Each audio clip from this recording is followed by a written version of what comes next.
Hey Julie nakwambia, Julie ananiambia vitu zingine tukiwa huko behind the scene. I'm like, your girl, you should be used to this, but we should do this again and again and again for you to get used of it, but usijali, we are always here. We got your back. Thank you. So someone is asking, do you think that the current generation relates well with mentorship, or they don't want to be told anything? I wish you told me the name, but I wish that person can go back it's to Bella. them. It's Bella. It's Bella. Yeah. Oh, hi, Bella. But I wish, Bella, you could remember when you were a young girl. As I said, your parents are not cool. They don't know anything. And actually, sometimes even when your parents tell you, let's go somewhere, you don't even want to be seen with them. The thing is, it's not unique to this generation. That has always been there, especially when they become adolescents, right? They're trying to break away from you. They're trying to claim their own identity. So it's not this generation that do not want to listen. Even us, even the people behind us, did not listen. But the question is, what strategies do we come up with to keep them close to us? Because the times have changed. So it's not like a chini vichwa ngumu. It's only the strategy. Yeah, because like now you can't say anytime your teenager or your adolescent girl or boy does anything, you pick a stick and you start beating them. It does not work. It doesn't. And they will not listen to you. They will run away from you. Yeah? So it's, and yes, they are embracing mentorship. Yeah. When you show them that you're open, when you show them that you understand, when you tell them this is a safe space, ask for anything. When you show them, we know you're not perfect.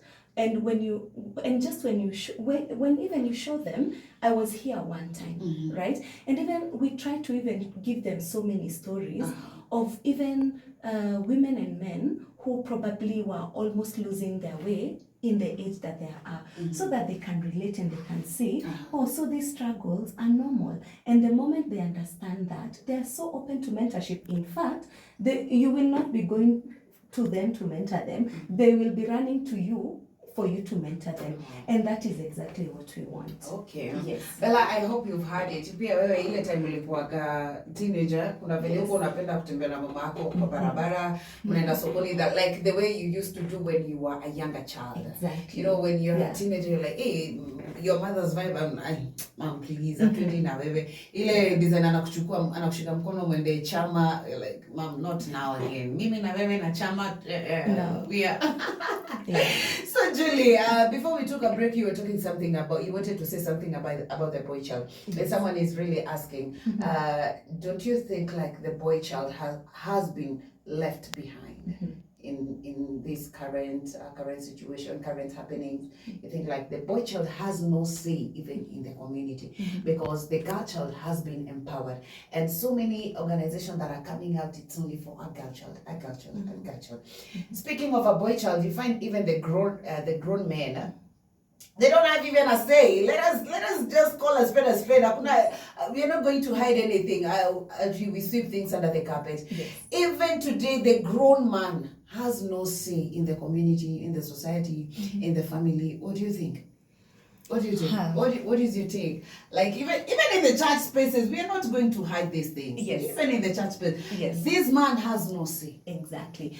Okay, first of all, I'll start by saying something I had said before, that the whole movement of empowering girls versus boys, it's not a girls versus boys, it's a girls and boys, you know. And I know there's these sentiments that boys are being left behind, boys are not being well taken care of and all that. But however, when you really look at the issues on the ground, there, as I said, there are issues that you can only address with girls. For example, if we're dealing with the issue of, and you know, you've heard about the term menstrual poverty, right? Yeah. When you talk about menstrual poverty, you can only address it with a girl who's going through. But now there's also a movement that's coming, the he for she, because we both need each other. Absolutely. We both need each other. But now we are happy that we are recognizing that indeed we need to maybe do something about the boy child. We need to do something about the boy child. And just to make the person who asked the question more comfortable, is that, I mean, at Girl Code, will eventually have a boy code. Awesome. We will eventually have a boy code. Because as I said, when it comes to mentorship, there are things you can only address with the boys, and there are things you can only address with the girls. With the girls. So the things we can only address with the boys, right now they're emerging, and there are many. Because most parents tell me, you know, you really like girls. But I tell them, look, I'm a mother of a boy and a girl. So for me, I don't even have a choice. I have to do it. So it's going to come. And then this is the challenge. This is a challenge that I want to put out there. You know, people say, oh, the girl child is the one who is being empowered. What have you done, you person who's making this statement, what have you done to empower them? Because you can't sit back and say people are not doing anything about the boy child. You, what have you done? Have you taken even 1 or 2 boys in your community to hold their hand and walk with them in their journey to adulthood? So this is a community challenge to, 1, value both boys and girls, and 2, to know that mentorship will be handled different at that time, and 3, we need to mentor both. But there's no for complaining. People need to step up. You know, some men are saying, like, we girls, we women, we are like, they feel like we are in a competition with them. And at some point, it has some truth in it.